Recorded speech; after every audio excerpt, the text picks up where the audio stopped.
పరిశుద్ధ గ్రంథంలో నుండి మత్తయి సువార్త 20వ అధ్యాయము 17వ వచనాన్ని చదువుకుందాం. యేసు యెరూషలేమునకు వెళ్ళనై ఉన్నప్పుడు ఆయన 12 మంది శిష్యులను ఏకాంతముగా తీసుకొని పోయి మార్గమందు వారితో ఇట్లనెను, ఇదిగో యెరూషలేమునకు వెళ్ళుచున్నాను, అక్కడ మనుష్య కుమారుడు ప్రధాన యాజకులకును శాస్త్రులకును అప్పగింపబడును. యేసుక్రీస్తు ప్రభువారు ఈ శిష్యులైన వారందరినీ పిలిచి ఏం చెప్తున్నాడు? ఇదిగో నేను యెరూషలేమునకు వెళుతున్నాను, అక్కడ నేను శ్రమలు పడడానికి వెళుతున్నాను, అనేకులైన వారు నన్ను తిడతారు, కొడతారు, నేను మరణిస్తాను, అయినా 3వ దినాన్న నేను తిరిగి లేస్తాను. ఈ విషయాన్ని ఎవరు చెప్తున్నారు? స్వయముగా యేసుక్రీస్తు ప్రభువారే శిష్యులైనటువంటి వారికి తెలియచేస్తా ఉన్నాడు. చెప్పలేదంటానికి లేదు, ముందే చెప్పాడు. ఎంత గొప్ప విషయం అండి. చూడండి, బైబిల్ అంతట్లో యేసుక్రీస్తు ప్రభువారు ఆయన పుడతాడు అనేటువంటిది అనేకులైన వారు చెప్పారు, అవునా కదా? జన్మిస్తాడు అనేటువంటిది. కానీ ఆయన ఎలా సిలువ వేయబడతాడో, ఎలాగా రక్తము కారుస్తాడో, ఎలాగా ప్రాణం పెడతాడో చెప్పింది ఎక్కడ చెప్పారు? యెషయా గ్రంథములో చెప్పబడిన మాటను మనం చూడగలం. ఎండిన భూమిలో మొలిచిన మొక్క వలెను అతడు ఆయన ఎదుట పెరిగెను, అతనికి స్వరూపమైనను సొగసైనను లేదు. చూసారా ఎక్కడ రాస్తా ఉన్నాడు? యెషయా 53వ అధ్యాయంలో ఆయన ముందుగానే తెలియజేస్తా ఉన్నాడు యేసు ప్రభు వారి యొక్క సిలువ చరిత్ర, సిలువలో ఆయన పొందేటువంటి దెబ్బల గురించి, కాచే రక్తము గురించి, మన పాప భారము ఆయన మీద పడింది అనేటువంటి విషయాన్ని ఆయన ముందుగానే తెలియజేస్తున్నటువంటి వాడై ఉన్నాడు. అలాగే యేసు ప్రభు వారు కూడా శిష్యులైనటువంటి వారు తెలుసుకుంటారని ముందుగానే తెలియజేస్తా ఉన్నాడు. మరి వారేమన్నా సీరియస్గా తీసుకున్నారా? ఏదో విన్నట్టు వదిలేశారు. అది కూడా ఒక రకంగా మంచిదే. ఎవరికి? యేసు ప్రభు వారికి. ఒకవేళ దాన్ని కనుక సీరియస్గా తీసుకున్నారనుకోండి, వద్దు ప్రభువా, నువ్వు సిలువ వేయబడొద్దు ప్రభువా, నువ్వు చనిపోద్దు ప్రభువా, నువ్వు ఎలాగే ఉండు ప్రభువా అంటే ఆ 12 మంది గురించే వచ్చాడా యేసు ప్రభు ఈ లోకానికి అని అంటే కాదు. ఆయన వచ్చింది సర్వ మానవాళి కొరకు రక్తము కాచుటకు వచ్చాడు. Not only for Christians, not only for juice, ఏమండి, యూదా ప్రజలైన వారి కొరకే కాదు, క్రైస్తవులైన వారికే కాదు, ఈ రోజున మనం చెప్పబడుచున్న వచ్చిన మన కొరకే కాదు, ఆయన ప్రపంచంలో ఉన్న మానవాళి అందరి కొరకు ఆయన వచ్చిన వాడై ఉన్నాడు. యేసుక్రీస్తు ప్రభువారు నరుల అందరి కొరకు ఆయన ప్రాణం పెట్టడానికే వచ్చాడు తప్ప ఈ రాజ్యం మీద లేకపోతే ఈ భూమి మీద రాజ్యాన్ని స్వతంత్రించుకోవడానికి ఆయన రాలేదు. కానీ యేసుక్రీస్తు ప్రభువారు ఎందుకు వచ్చారు అని అంటే ఆయన భస్మమైపోవడానికే వచ్చారు, ఆయన చనిపోవడానికే వచ్చారు. ఆయన చనిపోకపోతే మానవులకు క్షమాపణ పాపం విషయంలో లేదు. గోధుమ గింజ ఏమవ్వాలి? చచ్చిపోతేనే ఏమవుతుంది? మొలకొస్తుంది, అవునా? అలాగే యేసుక్రీస్తు ప్రభువారు చనిపోతేనే కానీ మనకేమి రాదు? రక్షణ రాదు. కనుక ఇంత గొప్ప రక్షణను మరి మనం నిర్లక్ష్యం చేస్తున్నామా లేకపోతే లక్ష్యం ఉంచుతున్నామా అనేటువంటిది ఎవరికి వారే ఆలోచన చేయాలి. కనుక యేసుక్రీస్తు ప్రభువారు మనందరి కొరకు ఏమైపోయారు అని అంటే కనుక ఆయన భస్మమైపోయారు, చనిపోయారు. ఇదే మాటని ఈ యొక్క ఆది కాండములో అబ్రహాము గారి విషయంలో మనం చూస్తే ఆది కాండము 18వ అధ్యాయము 27వ వచనాన్ని మనం చూద్దామా? ఇదిగో ధూళియు బూడిదయు అయినా నేను ప్రభువుతో మాటలాడ తెగించుచున్నాను అంటే ఏం చెప్తున్నాడు అబ్రహాము? నేను ధూళి వంటి వాడను, బూడిద వంటి వాడను అని తనను తాను తగ్గించుకున్నాడు. ప్రియ దేవుని బిడ్డలారా, మరి మనం ఎంతమంది తగ్గించుకుంటున్నాం? అలాగా నా వరకు నేనైతే చాలా తగ్గించుకుంటాను. ఏమండి, అది మీరు గమనిస్తున్నారో లేదో నాకు తెలియదు. అలాగే మిమ్మల్ని మీరు కూడా తగ్గించుకున్నారా? లేకపోతే నేను చాలా గొప్ప స్థితిలో ఉన్నాను, తగ్గించుకోవాల్సిన అవసరం లేదని అనుకుంటున్నారా? విశ్వాసులకు తండ్రి అయిన అబ్రహాము గారే అంతలా తగ్గించుకుంటే నీ కొరకు నా కొరకు రక్తము కార్చి ప్రాణం పెట్టడానికి దేవలోకమును విడిచిపెట్టి వచ్చిన యేసుక్రీస్తు ప్రభువారే అంతలా తగ్గించుకుంటే మరి ఈ రోజున ఆయన నమ్ముకున్నటువంటి మనము ఎంతగా తగ్గించబడాలంటారు? అదే చెప్తాం, చాలా తగ్గించుకోవాలండి అయ్య గారు అని చెప్తాం కదా. తగ్గించుకోవాల్సిన టైంలో తగ్గించుకోం.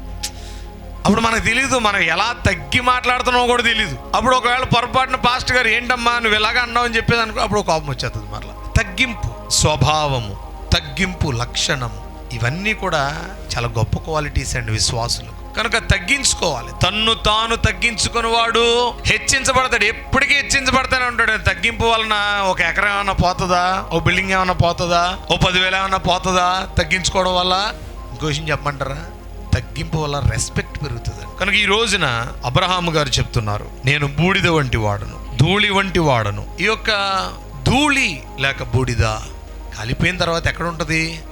నేల మీద ఉంటుంది. మనం ఎక్కడ నడుస్తాం? నేల మీద నడుస్తాం. అంటే మన కాళ్ళ కింద ఉండేటువంటి బూడిద ధూళి లాగా ఆయన ఎంతగా తగ్గించుకున్నాడు కదా అబ్రహాం గారు. కనుక పారవేయబడుటకు, త్రొక్కబడుటకు, అందుకనే ఆయన్ని అంతమంది సిలువ వేస్తున్నా, ఎన్ని రకాలైనటువంటి తిట్లు తిడుతున్నా మనం పాడుకోవడానికి మాత్రం చాలా బాగా పాడుకుంటామండి. అదే కనుక ఎవడైనా ఒక తిట్టు తిట్టాడు అనుకోండి, వెంటనే అవతల నుంచి ఒక బాణం వస్తాయి. అవతల నుంచి ఎన్ని బాణాలు వెళ్తాయి? 100, 10 తక్కువే 100 బాణాలు వెళ్ళిపోతూ ఉంటాయండి. ధనాధనమంట మిషన్ గన్లో వెళ్ళిపోతూ ఉంటాయి అవతలకు బుల్లెట్లు. కానీ దేవుడు తినను మరలా వారిని తిట్టాడాయనో, తిట్టినను మరలా వారిని తిట్టాడాయనో, కొట్టినను మరలా వారిని కొట్టడాయనో, కొట్టడాయనో, కొట్టాడాయను. అంత ఎందుకంటే బస్సులో వెళ్తూ ఉంటాం, ఆడెవడో మాట్లాడుతూ ఉంటాడు, ఆడు తుపరొచ్చి మనం ముఖం మీద పడింది అనుకోండి, బాబు ఏంటయ్యా అలా మాట్లాడుతుంటే అలా వస్తుంది, చూసుకో ఒకసారి. ఇలా మాడతావా లేకపోతే ఇంకెలా మాడతాం? చూసుకో మాడుతున్నావు, నోట్లోంచి ఏమవుతుంది? నా ముఖం మీద పడుతుంది, వచ్చి చూడు. వెంటనే ఏమైపోతామండి మనం? కోపం వచ్చేస్తుందండి, ఇమీడియట్గా వచ్చేస్తూ ఉంటుంది కదా కోపం. కొంతమందికి ఎక్కడ ఉంటుందండి? పెదాల మీద. అయ్యో బాబు ఇది కొత్తగా విన్నానండి నేను, పెదాల మీద కోపం ఉంటే. నేనైతే కొత్తగా విన్నానండి. అంటే ముక్కు మీద అంటారు. చాలామంది ఏమంటారమ్మా? షార్ట్ టెంపర్డ్ అంటారు కదా. ఏమన్నా ముక్కు మీద కోపం ఏమన్నా అప్పుడప్పుడు నాకు వస్తూ ఉంటుంది. ఆ తర్వాత బాధపడతాడు, అరే ఏంటరా. వెంటనే మళ్ళీ ఏమనుకోవద్దు, కళ్యాణ్ ఏమనుకోవద్దు, డానీ ఏమనుకోవద్దు, ఫినిష్ అక్కడతో అయిపోద్ది. అదే కనుక ఇంటికి వెళ్ళిన తర్వాత రోజులు వారి ఏమండి ఏదో ఆవకాయ పచ్చళ్ళలాగా ఊరతా ఉందనుకోండి, ఏమవుతుంది? నీకు మనశ్శాంతి ఉంటుందా? నాకు మనశ్శాంతి ఉంటుందా? మన ఇంట్లో మనశ్శాంతి ఉంటుందా? ఏమన్నా చెప్పండి అద్భుతమండి గారు, ఏమన్నా మనశ్శాంతి ఉంటుందా? ఉండదు, ఏముండదు, మనకు మనశ్శాంతి ఉండదు. కాబట్టి ఎప్పుడైనా సరే మనం ఫ్రీ అయిపోవాలన్నమాట. ఫ్రీ అయిపోవాలి, చక్కగా ఫ్రీ అయిపోవాలి. అప్పుడే మనం ఎవరిని ధ్యానిస్తాము? దేవుడు. టెన్షన్ ఉందనుకోండి, ధ్యానించగలమా? అప్పుల బాధతో ఆలోచన చేస్తున్నాం అనుకోండి, సిలువ ధ్యానం ధ్యానించగలమా? ఏదో ఉద్యోగం గురించి లేకపోతే ఇల్లు విషయంలో ఇంకో దాని విషయంలో ఆ టెన్షన్స్తో ప్రార్థనకు రాకూడదు. ఇంటి దగ్గర ఉండిపోవడం బెటర్ కదా. ఎందుకనంటే సిలువ ధ్యానంలో ఎవరిని ధ్యానం చేయాలి? సిలువనే, యేసుక్రీస్తు ప్రభువారినే. కనుక అబ్రహాము గారు చెప్తున్నాడు కదా, నేను ధూళి వంటి వాడను, బూడిదనైనా నేను. ఎంత చక్కటి మాట అండి. మరి మనం ఆయనే అలా అనుకోండి, మరి మనం ఇంకెంత తగ్గింపు స్వభావం కలిగి ఉండాలనేటువంటిది ఆలోచన చేద్దాం. కాబట్టి ఇప్పుడు దేవుని బిడ్డలారా, ఇక్కడ మనం గమనించినట్లయితే కనుక ఆర్సీఎం వారు మనం చూస్తే కనుక ఈ బసంబ బుధవారం రోజున పోయిన సంవత్సరం తీసుకొచ్చినటువంటి మట్టలని, ఆ మట్టల ద్వారం తిరిగేసిన తర్వాత ఆ మట్టలు తీసుకొచ్చి దేవాలయం దగ్గర గుచ్చుతారు కదండి. ఆ మట్టలు తీసుకొచ్చి దాన్ని కాల్చి ఆ బూడిదను తీసుకొచ్చి ఏం చేస్తారంటే వారి నొసట మీద సిలువ గుర్తుగా ధరిస్తారు. వారు ఆచరించేటువంటి విధానం అది. కనుక ఆ బూడిద మనం చూస్తే కనుక దేనికి గుర్తు అనంటే దుఃఖమునకు గుర్తు. కనుక సిలువ ఆ యొక్క గుర్తు వేసుకున్నప్పుడు వారి నొసటిని చూసినప్పుడు ఎవరు గుర్తుకు రావాలి? యేసు ప్రభు యొక్క శ్రమలు. ఆ దుఃఖమే మనకి గుర్తుకు రావాల్సినటువంటి స్థితి. యేసు ప్రభు వారు శిష్యులైన వారితో ఏం చెప్తున్నాడు? నేను యెరూషలేమునకు వెళ్ళుచున్నాను అనంటే యేసు ప్రభు యొక్క దృష్టి ఎవరి మీద ఉన్నది? యెరూషలేము మీద ఉన్నది. యెరూషలేములో ఉన్న శ్రమల మీద ఉన్నది. ఆయన పొందుకునే శ్రమల వైపే ఆయన చూస్తున్నటువంటి వాడై ఉన్నాడు. కాబట్టి ఆ దృష్టి చేత పలుకుతున్నాడు. ప్రియ దేవుని బిడ్డలారా, ప్రియ దేవుని సంగమా, గొర్రెల కాపరుల యొక్క దృష్టి బాలుడైన యేసుక్రీస్తు ప్రభు వారి మీద ఉన్నది దేవదూత చెప్పగా. అలాగే ఈ సిలువ శ్రమకాల దినాలలో మనందరి దృష్టి ఎవరి మీద ఉండాలి? దేవుని మీదే. అనేక మార్లు దావీదు పడిపోయాడు, కానీ దావీదు దృష్టి ఎవరి మీద ఉన్నది? దేవుని మీద ఉన్నది. కనుకనే దావీదు పడినా తిరిగి లేచాడు కెరటము వలె. అందుకనే సామెతలు చెప్తా ఉంటాడు కదా, నీతిపరులు 7 మార్లు పడినా తిరిగి లేస్తారు. ఏమన్నా విశ్వాసుల గురించి చెప్పలేదండి అక్కడ మాట. నీతి పరులు. ఏమన్నా అవునా కదా? అర్థం చేసుకోవాలి. మనం ఏమనుకుంటాం అంటే విశ్వాసులకు ఆపాదించేసుకుంటా ఉంటాం. ఆ మాట కాదు. నీతి పరులు. నీతి వరసలో ఉన్నవాడు ఒకవేళ పడిపోయినా తిరిగి లేస్తాడు, లేచిన వాడిని నిలబెడతాడు దేవుడు. ఈ 40 దినాలు మన దృష్టి ఆయన వైపు ఉండాలి. ఆయన మాటల వైపు మన దృష్టి ఉండాలి. మనం ఆయన వైపే చూస్తూ ఉండాలి. సిలువను చూచుకొలది శిల సమానమైన మనసు. ఏమన్నారమ్మా? సిలువను చూచుకొలది శిల సమానమైన మనసు. సిలువను చూచుకొలది శిల సమానమైన మనసు. ఎలాగా? ఏమవుతుంది? నలిగి కరిగి నీరగుచున్నది రా, నలిగి కరిగి నీరగుచున్నది రాని సిలువే నా శరణాయనురా. సిలువను చూచుకోవాలి. శిల సమానమైన మనసు నలిగి కరిగి నీరైపోవాలి. మన మనసు ఎలాగైపోవాలమ్మా? ఎంతమంది హృదయాలు రాతి హృదయాలాగా ఉన్నాయి, బండ బారిపోయి ఉన్నాయి. ఎవరికి వారే చేసుకోండి. హృదయం మీద, గుండె మీద చేసుకొని, నా హృదయం, నా గుండె ఎలాగున్నది? బండలాగా ఉన్నదా? రాతి గుండెలాగా ఉన్నదా? మాంసపు గుండెలాగా ఉన్నదా? ఎలాగుంది? నలిగి కరిగేటువంటి స్థితి మనం కలిగి ఉండాలి. ఈ 40 దినాల్లోనట నలిగి కరిగిపోవాలి. ఏమండి? ఎక్కడ లేని క్షమాపణ స్థితి నీకు వచ్చేయాలండి. మొట్టమొదటి మెట్టు దగ్గర నుంచి చివరి మెట్టు వరకు నీ ప్రయాణం ఉంది. 7 మెట్లు ధ్యానం కాదు, 40 మెట్లు ధ్యానం కదా. రోజు రోజుకి ఒక్కొక్క మెట్టు ఎక్కడ తీసుకెళ్తుంది? పైనున్న అంతస్తుకు నిన్ను తీసుకొని వెళ్ళిపోద్ది, మనల్ని తీసుకొని వెళ్ళిపోద్ది.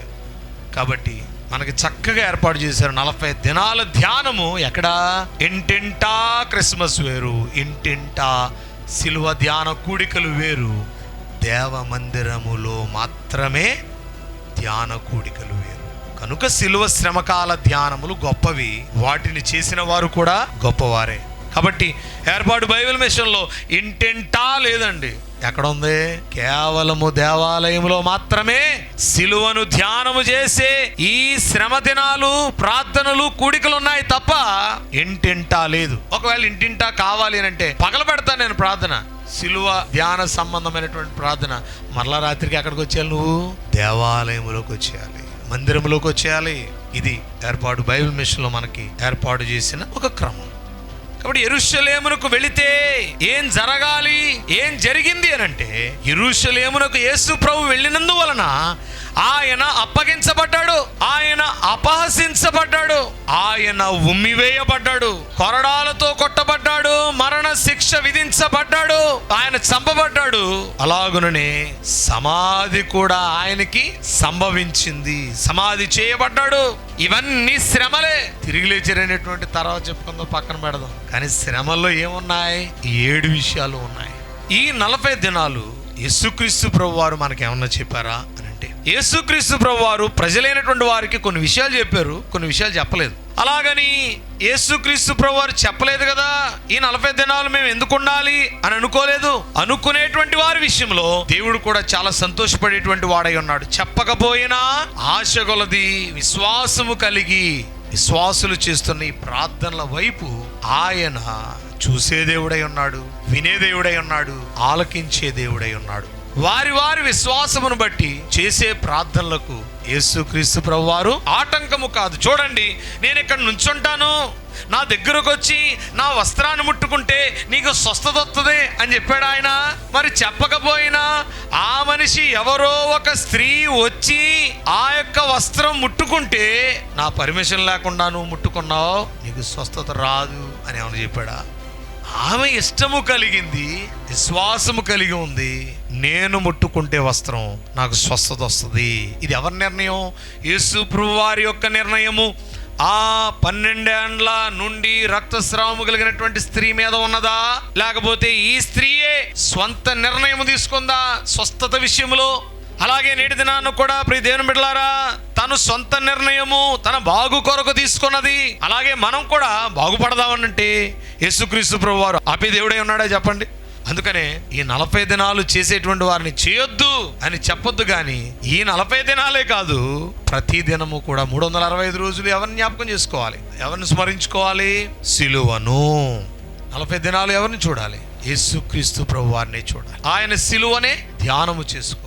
కల్వరి గిరి చేరు మనసా సిల్వాసరాసా, కల్వరి గిరి చేరు మనసా, సిలువ పైన చూడు మదేమి శ్రీకరుడు ప్రభు యేసు స్వామి. సిలువ పైన చూడు మదేమి శ్రీకరుడు ప్రభు యేసు స్వామి. తలను ముండ్ల కిరీటం బదేమి తరచి చూడుమి. కల్వరి గిరి చేరు మనసా, పరులకు పకారంబు సల్ప, ధరను వెలసిన వరపాదములా. పరులకు పకారంబు సల్ప, ధరను వెలసిన వరపాదములా. కరకు మేకులు కొట్టెదారేలా, కరుణాలావాలా.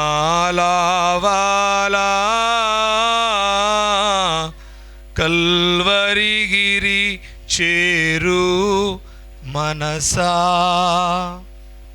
కరుకైన మనస్సులు కలిగిన వారు యేసయ్య పాదములకు మేకులు కొడుతూ ఉన్నా, చేతులలో మేకులు కొడుతూ ఉన్నా, తండ్రి వీరేమి చేస్తున్నారో వీరెరుగరు గనుక వీరిని క్షమించు అన్న ఆయన క్షమారూపము గుణము కనిపిస్తూ ఉన్నది. వాడు నన్ను కొట్టాడు గనుక నేను వాడిని కొట్టేస్తాను చంపేస్తానని అనలేదు యేసు ప్రభు. ఎంత ప్రేమ కలిగి ఉన్నాడు కదా. పాపమేమి చేసి ఎరుగవు పావన పరమదేవుడవు. పాపమేమి చేసి ఎరుగవు పావన పరమదేవుడవు.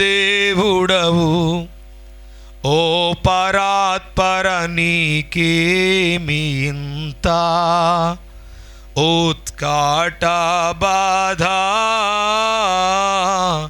కల్వరి గిరి చేరు మనసా. సిలువదరికాకర్షించుము కలుడను ఘోర పాపిని. సిలువదరికాకర్షించుము కలుడను ఘోర పాపిని. కలుషములు విడశక్తి నీయుము సిలువా ధ్యానమునా. కల్వరి గిరి చేరు మనసా.